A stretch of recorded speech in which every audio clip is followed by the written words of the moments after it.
Estamos de volta para o último bloco do programa de hoje. Estamos conversando sobre as condições de trabalho dos jornalistas com Leonor Costa, do Sindicato dos Jornalistas do Distrito Federal. Leonor, voltando à pesquisa da FENAGE da Universidade Federal de Santa Catarina, ela também indica que dos que trabalham na mídia, 83% trabalham para meios de comunicação privados e apenas 9% para meios públicos. Isso mostra o tamanho do sistema privado comercial de comunicação e a desproporcionalidade que está imperando no momento. Mas a Constituição, Leonor, ela não diz que deve haver a complementariedade dos sistemas públicos, estatais e comerciais? Então, por que isso está acontecendo? Temos esse percentual tão grande de profissionais trabalhando no setor privado. Vanderlei, na verdade a Constituição prevê isso, mas infelizmente isso é um dos artigos da Constituição que não vem sendo cumprido. Por isso, nós militantes do movimento de comunicação, várias organizações que se reúnem no movimento de comunicação, também de outros setores do movimento, né? Na verdade essa luta já extrapolou para além dos militantes da comunicação, por isso que hoje nós lutamos pela democratização dos meios de comunicação, pela quebra do monopólio da mídia, pela quebra da concentração dos meios de comunicação nas mãos de poucas famílias, e por isso que nós agora estamos encampando a campanha pelo novo marco regulatório das comunicações. Estamos com a campanha na rua para garantir 1.300.000 assinaturas para o projeto de iniciativa popular sobre o marco regulatório das comunicações. Essa é uma luta histórica do movimento de comunicação. Cobramos isso do governo Lula, à época ministro Hélio Costa. Agora no governo Dilma vimos cobrando isso também do ministro Paulo Bernardo. Ele não encaminhou o projeto, né, sobre o novo marco regulatório das comunicações, e nós, movimentos sociais, estamos na rua para garantir essas assinaturas, para que a gente consiga esse projeto que é exatamente a formulação do marco regulatório para estabelecer regras, para fazer com que a Constituição Federal seja cumprida, para estabelecer mecanismos claros para que haja desconcentração dos meios de comunicação, para incentivar a criação de novos canais públicos de rádio e TV, e para que esses canais públicos de comunicação tenha a regionalização, garanta os princípios previstos na Constituição, que é a regionalização, certo, a programação, enfim, de acordo com os direitos, garantindo os direitos, respeitando os direitos das pessoas, né, os direitos humanos.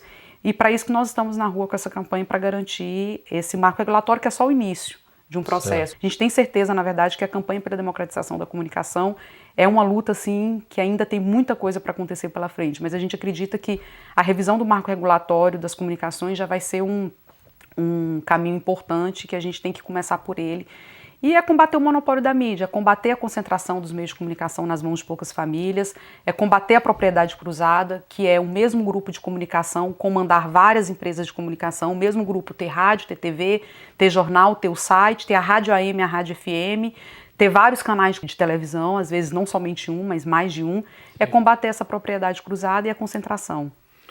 Leonor, um dos grandes problemas do mercado de trabalho dos jornalistas também é a tentativa de empresas grandes ou até pequenas contratarem jornalistas não como empregados, mas como pessoas jurídicas. Sem falar nos estagiários, que também não raramente são utilizados como mão de obra barata. Como é que os sindicatos estão enfrentando isso? Em Brasília isso também é comum? Na verdade, esse é um dos maiores problemas hoje que a gente vem enfrentando. É o problema da contratação de forma precária.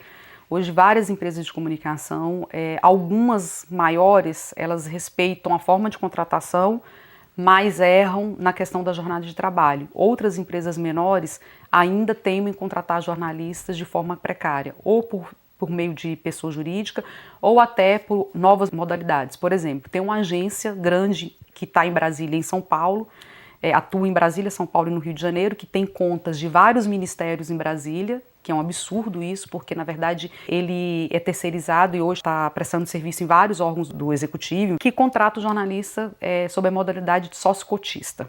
Segundo ele, o jornalista tem direito a 0,01% no lucro da empresa. Só que isso não é automático, ele precisa ficar lá durante 5 anos, somente depois de 5 anos que ele passa a receber esse 0,01% do lucro.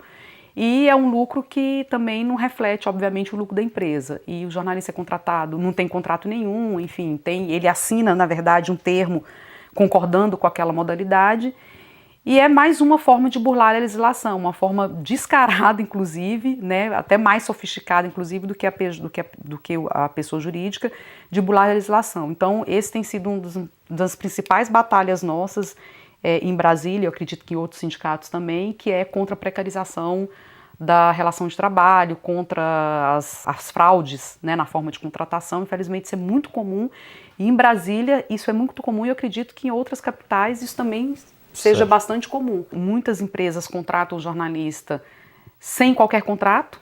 Na verdade, a pessoa recebe. A gente tem um caso lá em Brasília de um lugar grande que tem vários jornalistas e que o jornalista recebe o dinheiro na conta. Ele recebe o dinheiro na conta. Ele não tem nada, não tem um contrato que fale de onde vem aquele dinheiro. Assim, ele recebe o dinheiro na conta X, tipo alguém, um ente, uma entidade baixa e deposita o dinheiro na conta dele.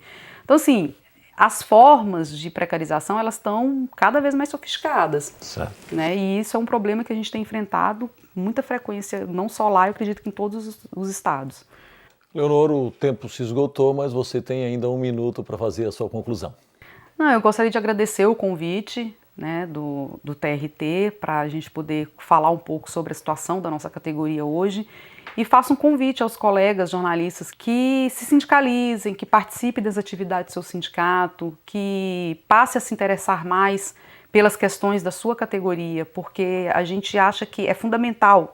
Por mais que existem pessoas com boa vontade nas entidades sindicais, nas organizações sindicais, a gente não consegue fazer nada em nenhum local do país.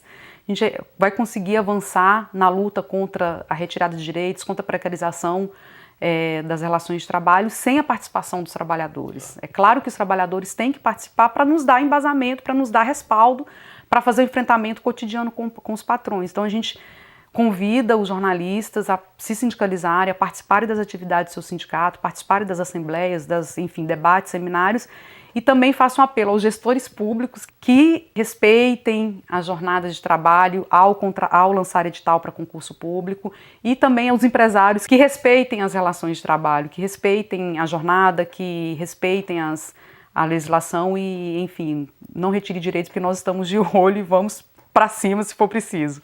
Muito bem, Leonor, muito obrigado pela sua entrevista. Chegamos ao fim do nosso programa. Hoje conversamos sobre as condições de trabalho dos jornalistas no Brasil com Leonor Costa, do Sindicato dos Jornalistas do Distrito Federal. Voltamos semana que vem com mais um tema do seu interesse. Até lá!